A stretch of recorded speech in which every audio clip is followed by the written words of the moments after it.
2025-26 মৌসুমে নতুন উদ্যমে শুরু করতে চলেছে চেলসি। এনজো মারেস্কার অধীনে তারুণ্য আর অভিজ্ঞতার মিশেলে আবারও নিজেদের হারানো গৌরব ফিরিয়ে আনতে চলছে লন্ডনের এই ক্লাবটি। মাসখানেক আগেই ক্লাব বিশ্বকাপ জিতে ফেরা দলটি এখন চোখ রাখছে আরও বড় লক্ষ্যে, প্রিমিয়ার লিগ এবং ইউরোপের শ্রেষ্ঠত্বের দিকে।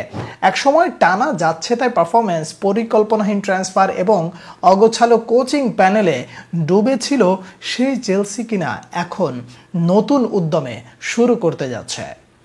গোলপোস্টের নিচে রবার্ট সানচেজের অবস্থান আপাতত নিশ্চিত হলেও কিছুটা শঙ্কা থেকেই যাচ্ছে, কারণ ফ্রান্স জাতীয় দলের নিয়মিত গোলরক্ষক মাইক ম্যাগনানকে আনার সম্ভাবনা এখনও উড়িয়ে দেয়া যাচ্ছে না। তবে মারেস্কার দর্শনে গোলরক্ষক শুধু বল ঠেকালেই হবে না, তাকে বল বিল্ড আপের সূচনাটাও করতে হবে। এই ভূমিকায় সানচেজ ভালো করলেও ধারাবাহিকতার অভাব এবং বড় ম্যাচে ভুল সিদ্ধান্ত তাকে রাখছে প্রশ্নের আওতায়। সেই তুলনায় মাইকডানের আগমন হলে গোল পোস্টের নিশ্চয়তা আসবে এবং সেই সাথে রক্ষণ ভাগে আরও বেশি আস্থা ফিরে আসবে চেলসির। ডিফেন্সে মারেস্কা নির্ভর করতে পারেন ফ্লুইড ব্যাক ফোরের উপরে। বল পজিশনে থাকলে ডিফেন্স হয়ে উঠবে 3 ব্যাক, আর প্রতিপক্ষ বল পেয়ে গেলে তখন তারা ফিরে যাবে কনভেনশনাল 4 ব্যাকে। রিস জেমস এই রূপান্তরিত ধাঁচের এক অপরিহার্য অংশ। ইনজুরি থেকে ফিরে এসে আবারও নিজের সেই চিরচেনা ছন্দে ফিরে এসেছেন তিনি, আর তার লিডারশিপ শুধু মাঠেই না, ড্রেসিং রুমেও দারুণ গুরুত্বপূর্ণ হয়ে উঠেছে। এই সাথে চালাবা ও কোল উইল দুজনেই গত মৌসুমে প্রমাণ করেছেন তারা শারীরিক ও মানসিক দুইভাবেও ম্যাচের জন্য প্রস্তুত। কোল উইল বল ইন্টারসেপশনে অতুলনীয়, আর চালাবা বেশ আগ্রাসী সাহসী ডিফেন্ডার। বাঁ দিক থেকে রয়েছেন কুকুরেলা, চমকে দিয়েছেন যিনি কিনা পুরো ফুটবল বিশ্বকে, যাকে একসময় ক্লাব থেকে ছেড়ে দেয়া বা বের করে দেওয়ার গুঞ্জন উঠত, আজ তিনি কিনা হয়ে উঠেছেন মারেস্কার ইনভার্টেড উইংব্যাক সিস্টেমে পরিণত এক অবিচ্ছেদ্য অংশ হিসেবে। মিডফিল্ডে চেলসির সবচেয়ে বড় শক্তি হলো ব্যালেন্স। একদিকে আছেন কাইসেদোর মতো অবিশ্বাস্য ইন্টারসেপশন, বল কাটিং ও বল প্রেসিং দক্ষতা, অন্যদিকে এনজো ফার্নান্দেজের ক্লাস আর কন্ট্রোল। দিনকে দিন কাইসেদো পরিণত হচ্ছেন ডিস্ট্রয়ারে, যিনি কিনা খুব সহজেই বলকে ফরওয়ার্ড থার্ডে পাঠানোর কাজটা খুব সহজেই করতে পারেন। সেই সাথে এনজোর খেলা আছে ক্লাসিক আর্জেন্টাইন মিডফিল্ডারের ছাপ। গতি না থাকলেও বুদ্ধিমত্তা দিয়ে গেম কন্ট্রোল করার ক্ষমতা রয়েছে এনজো ফার্নান্দেজের মধ্যে। এদিকে এই দুইজনের সঙ্গে মাঝ মাঠে যুক্ত হচ্ছেন কোল পালমার, যার জন্য ফ্রি রোল বললে খুব সামান্যই হবে। তিনি কখনো নিচে নেমে গেম বিল্ড আপে যুক্ত হবেন, আবার কখনো আচমকায় বক্সে ঢুকে করে বসবেন নিখুঁত গোল। পালমারের গোল করার সক্ষমতা, বল ধরে রাখার ক্ষমতা এবং স্পেস খুঁজে বল বের করে দেওয়ার দক্ষতা চেলসির মাঝ মাঠকে অতুলনীয় তো করেছেই, সেই সাথে গড়ে তুলেছে একেবারেই ত্রিমাত্রিক। গত মৌসুমের তুলনায় চেলসিতে এবার সবচেয়ে বড় পরিবর্তন এসেছে আক্রমণ ভাগে। বাঁ পাশে এখন প্রতিযোগিতা গিটসেন ও মুদ্রিকের মধ্যে।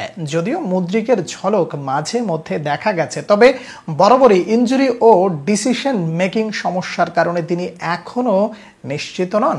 বরং প্রাক মৌসুমে দারুণ ফর্মে থাকা জ্যামি গিটেন্স হতে পারেন মারেস্কার প্রিয় পছন্দ। ডান দিকে পেদ্রো নেতো শুধু উইঙ্গার রোলই নয়, বরং কাজ করবেন একজন ফুল থ্রটল ট্র্যাক ব্যাকার হিসেবে। তিনি প্রতিপক্ষের ফুলব্যাককে ব্যস্ত রাখতে পছন্দ করেন এবং সেই কাজটা ঠিকঠাক মতন করেনি, এবং এরই সাথে ডিফেন্স করার কাজটা খুব সহজেই করতে পারেন, আর তাতে করে ইনসাইডের খেলোয়াড়রা স্পেস পেয়ে যান আরও সহজে। এর সাথে যুক্ত হচ্ছেন ব্রাজিলিয়ান ওয়ান্ডারকিড এস্তাভিয়া উইলিয়ান। নেইমারকে আদর্শ মেনে মেসির মতো খেলা এই রাইট উইঙ্গারের নিক নামটাও কিন্তু মেসিনহো। চেলসির জার্সিতে ইতোমধ্যে চমক দেখানো শুরু করে দিয়েছেন এই ওয়ান্ডার বয়। আর স্ট্রাইকার হিসেবে জও পেদ্রো এখন ক্লাবের নাম্বার 1 পছন্দ। তার ফিনিশিং, পজিশনিং এবং লিঙ্ক আপে খেলা গত মৌসুমের তুলনায় অনেক উন্নতি হয়েছে। তার বিকল্প হিসেবে আছেন লিয়াম ডিলাপ, নিকোলাস জ্যাকসন ও ক্রিস্টোফার এনকুকু, যারা প্রত্যেকেই আলাদা আলাদা ভূমিকায় বেশ কার্যকর। এরা যদি একসাথে জ্বলে ওঠে তাহলে চেলসির অবস্থা কি হতে পারে একটু চিন্তা করে দেখবেন অবশ্যই। একই সাথে এটাও একটু মনে করিয়ে দিতে চাই, চেলসির এবারের স্কোয়াডের গভীরতা চোখে পড়ার মতো, তবে চ্যালেঞ্জ একেবারেই কম নয়। প্রথমত ইনজুরি প্রবণতার প্রশ্নটা আরও জেগে আছে। রিস জেমস, এনকুকু, মুদ্রিক তিনজনই গত মৌসুমে বহু সময় ধরে মাঠের বাইরে কাটিয়েছেন। এই ধাক্কা দলকে বড় ম্যাচে ব্যাকফুটে ফেলে দিতে পারে।